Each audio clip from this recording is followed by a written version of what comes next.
In this video, we're going to be talking about objective 7.14 for AP Chemistry. That's the free energy of dissolution objective.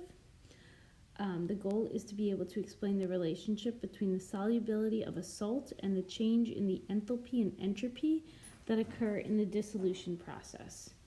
So the first question is, what is dissolution? Well, dissolution is also known as dissolving. It's when a solid salt, usually, is placed in typically water, dissolvent, and it dissolves, or at least some of it dissolves. So the way this works is that we have our water molecules, and in between the water molecules, in between the oxygen of one molecule and the hydrogen of another molecule, we have intermolecular forces, hydrogen bonding. So there is an attraction between all of these water molecules. So in order to dissolve a salt, to dissolve this salt in the water molecules actually have to break these attractions. They have to spread apart so that way they can later surround the salt ions. And the same thing goes with the salt.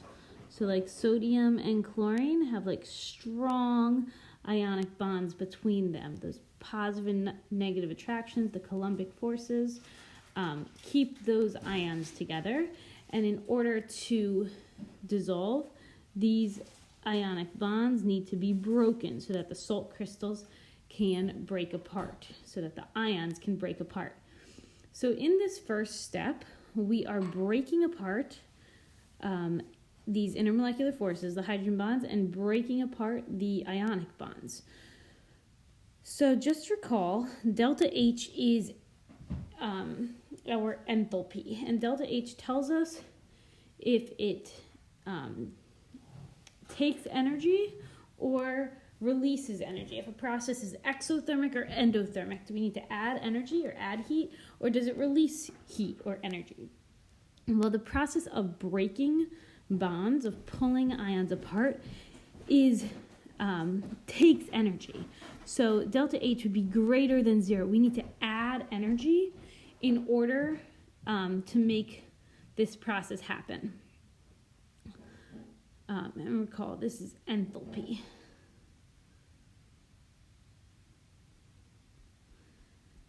Whereas delta S is entropy. And this has to do with the ordering, the organization of our substances. So when we break these bonds, when we break these intermolecular forces and pull molecules apart, we are increasing our disorder. We are making things less ordered because now they're no longer they no longer have that structure. Just like this salt crystal will now just be like positive and negative charges all over the place. It no longer has this nice order. So in both of these processes, we are increasing the disorder, increasing the entropy. In step 2, we now have our chlorine ions, or chloride, and our sodium ions pulled apart, and we have our water molecules pulled apart, and what's going to happen is the slightly positively charged hydrogen atoms on the water molecules will be attracted to the negatively charged chlorine in this case, or any anion. And now we are forming this ion dipole attraction, this intermolecular force. So we are forming all of these bonds. And same with the sodium, or our cation. The negatively charged oxygen is going to be attracted to our cation. And so we're forming ion dipole forces. So since we're forming bonds, that would release energy. And since we are forming bonds, we are creating a more ordered system. So entropy would also decrease. So think about, are we breaking or making bonds? And that will tell you about enthalpy in each process. And are the particles becoming more or less ordered? And that will tell you about entropy. So let's look at this problem. In this, take a minute and pause the video, read it, and try it on your own. In this problem, we are given two substances, iron carbonate and manganese carbonate, and they are both dissolving. You can see up here we have their KSPs, and we have their enthalpies, and we have their entropies. So let's really examine what this means. I'm not even getting to the problem yet. We'll get there in a moment. So notice they pretty much have the same products. There's no coefficients. The only difference is that one we have the iron cation and one we have the manganese cation. But their KSPs are different. I want you to notice that the KSP of the iron carbonate is slightly larger than the KSP of the manganese carbonate, which implies that since KSP is going to equal our iron 2 and our carbonate, if the KSP is larger, then more of these have to be more concentrated, so more of our solid would have had to have dissolved for the iron one, okay? And then I want you to notice that for delta H, for both of them, delta H is less than 0, which means that this process is exothermic. So this would mean that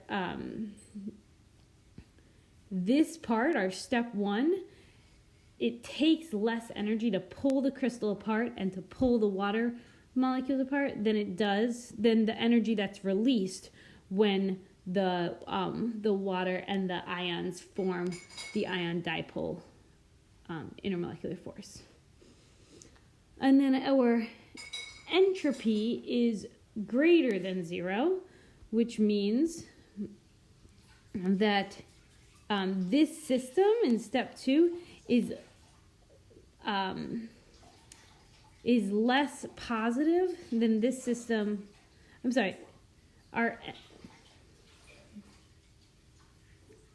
entropy is positive. So this step 1 shows that we have a positive entropy. The disorder is increasing more than this disorder decreases. So we have more entropy, less order than we had when we started out. Okay, so now we have these two particle diagrams. And as you can see, notice the key down here. So you can really see that the KSPs are small, so we still have that solid sitting there. And then we have our carbonate ions, and we have some water molecules, and then we have our cations, our iron or manganese. So let's see, which of the following explains which of the properties listed in the table is best represented by the particle diagram? The particle diagram best represents that our enthalpy is less than 0 because the ions from both compounds are solvated by water molecules. Well, because in our step 1, enthalpy is greater than 0, and in step 2, enthalpy is less than 0, we would really have to see a difference in enthalpies from step 1 to step 2. We can't just see the final products here in order to draw any conclusion about our enthalpy.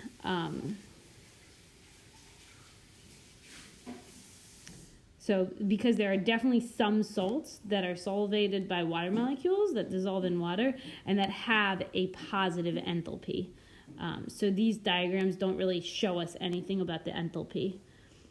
So same with B. The particle diagram best represents that enthalpy is less than 0 because both compounds produce the same amount of carbonate ions from the dissolution. That has nothing to do with enthalpy. That is simply because they are stoichiometrically equivalent.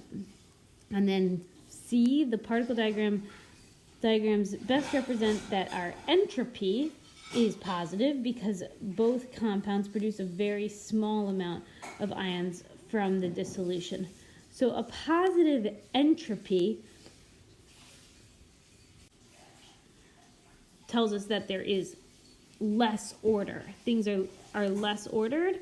And this looks pretty ordered. This part is the disordered part. That's the increase in entropy. But we really can draw no conclusion about entropy from these particle diagrams for the exact same reason we can't really draw a conclusion about enthalpy. In order to draw conclusions about entropy and enthalpy, we would really have to see what's the difference between the step 1 enthalpy and entropy versus the step 2 enthalpy and entropy. So we can't do this. Then the particle diagram best represent that the molar solubility is greater for iron carbonate compared to manganese carbonate. So if we count up our iron versus manganese, we have 1, 2, 3, 4, 5, 6 iron. So this is our Fe, so we have 6 of those. And then we have 1, 2, 3, 4, 5 of the manganese. And obviously 6 iron ions is greater than 5 manganese ions. And so we can conclude that molar solubility is greater for the iron carbonate than the manganese carbonate. And we also could conclude that from looking at our KSP, but this is very visually displayed in our beakers.